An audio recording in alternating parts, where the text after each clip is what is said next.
வணக்கம் மாணவர்களே, உங்கள் எல்லோரையும் ரோஜா தோட்டம் சேனலுக்கு அன்போடு வரவேற்கிறேன். மாணவர்களே, இன்று நாம் ஒப்புரவு ஒழுகு பாடத்தில் தரப்பட்டுள்ள மொழியை யாழ்வோம் மொழியோடு விளையாடு பயிற்சிகளுக்கான விடைகளை படிக்கலாமா? முதலில் மொழியை யாழ்வோம். கேட்க, பேசுக இந்த மாதிரி கொடுத்துருக்காங்க, அதை பார்த்துக்கோங்க. அதுக்கு கீழே வந்தீங்கன்னா படத்திற்கு பொருத்தமான திணையை எழுதுக இப்படி கேட்டிருக்காங்க. படம் தரப்பட்டிருக்கு, என்ன திணைங்கிறத மட்டும் நாம எழுதணும். ஒரு மனிதர் இருக்காரு, இவர் உயர்திணை.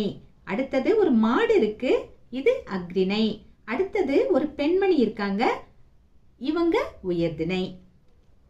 அடுத்தது என்ன கேட்டிருக்காங்க? படத்திற்கு பொருத்தமான பாலை எழுதுக. முதல்ல என்ன இருக்கு? ஒரு சிங்கம் இருக்கு. இது எந்த பாலில் இடம்பெறும்? ஒன்றன் பால். ஒரு விலங்கு தான் இருக்கு, அதனால ஒன்றன் பால். அடுத்தது ஒரு பையன் இருக்கான், இங்கே எந்த பால் வரும்? ஆண் பால். அடுத்தது சூரியகாந்தி மலர் இருக்கு, இது ஒன்றன் பால், ஒரு பூதான் இருக்கு இல்லையா? அடுத்தது ஒரு மாணவி இருக்கா, இவள் பெண் பால். அடுத்தது ஆண்கள் பெண்கள்னு நிறைய பேர் இருக்காங்க, இங்கே எந்த பால் வரும்? பலர் பால். கடைசியா நிறைய சூரியகாந்தி பூக்கள் காட்டப்பட்டிருக்கு, அப்போ என்ன எழுதலாம்? பலவின் பால்.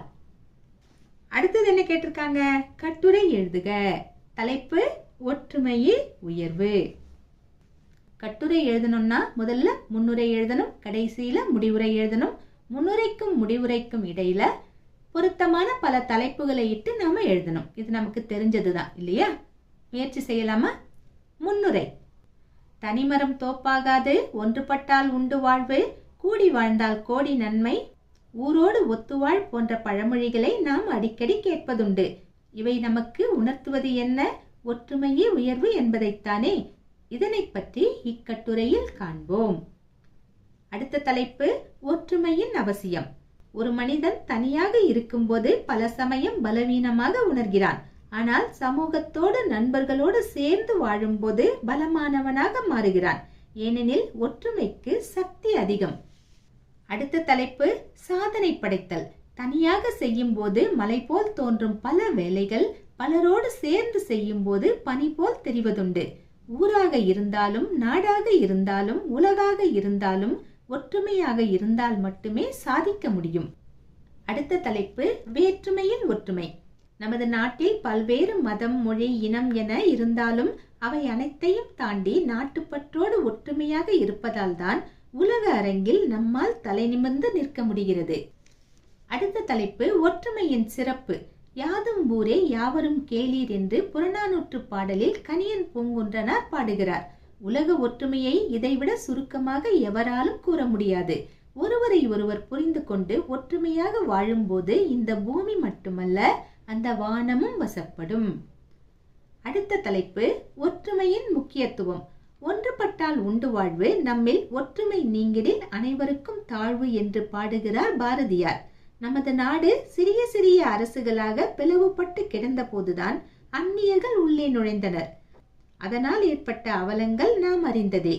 அனைவரும் ஒற்றுமையோடு போராடிதான் மீண்டும் தலை நிமிர்ந்து நிற்கிறோம். கடைசியாக முடிவுரை. ஒற்றுமையுடன் வாழும் சமூகம் எப்போதும் வலிமை பெறும். ஒற்றுமையே மனித வாழ்வின் அடிப்படை தூணாகும். ஒற்றுமை இருக்கும் இடத்தில் அமைதியும் வளர்ச்சியும் ஒரு சேர கைகோர்த்து வருகின்றன. எனவே ஒன்றுபடுவோம், வாழ்வில் உயர்வோம். அடுத்தது மொழியோடு விளையாடு. கீழ்காணும் படங்கள் சார்ந்த சொற்களை எழுதுக. இங்க படங்கள் தரப்பட்டிருக்கு, அந்த படங்கள் தொடர்பான சொற்களை நாம் எழுதணும். முதல்ல ஒரு பள்ளியின் படத்தை காமிச்சிருக்காங்க. எடுத்துக்காட்டுக்கு என்னென்ன தந்திருக்காங்க? கரும்பலகை கொடுத்திருக்காங்க, வகுப்பறை கொடுத்திருக்காங்க.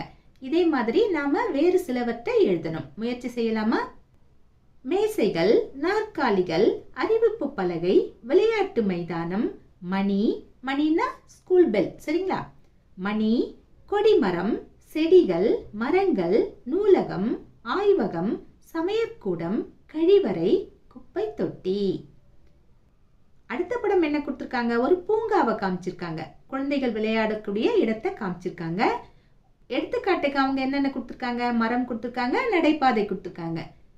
இதே மாதிரி தொடர்பான சொற்களை நாம எழுதணும். எழுதுவோமா? மரம், நடைபாதை அவங்க கொடுத்துட்டாங்களா? அப்புறம் என்ன எழுதலாம்?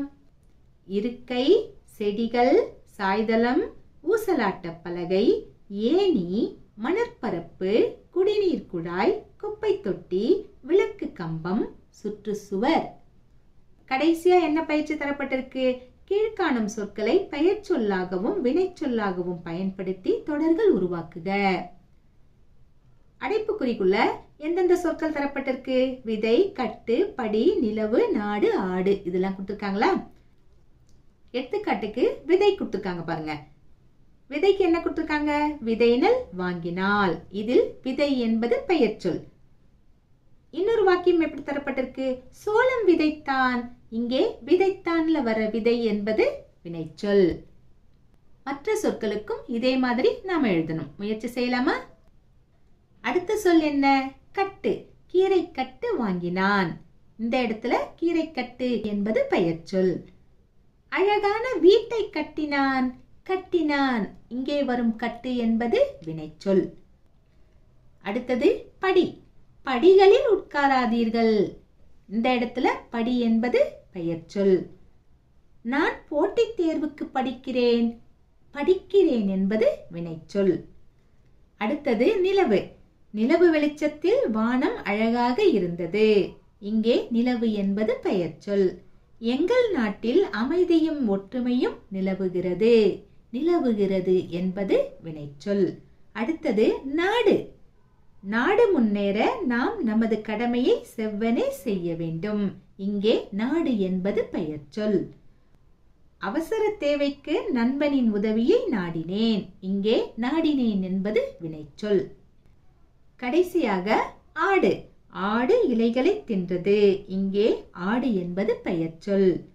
நான் ஊஞ்சல் ஆடினேன். இங்கே ஆடினேன் என்பது வினைச்சொல். மாணவர்களே, இன்று நாம் மொழியை ஆள்வோம் மொழியோடு விளையாடு பயிற்சிகளுக்கான விடைகளை பார்த்தோம். நாம் வேறு பாடத்தோடு மீண்டும் சந்திக்கலாம். டாடா, பபாய்.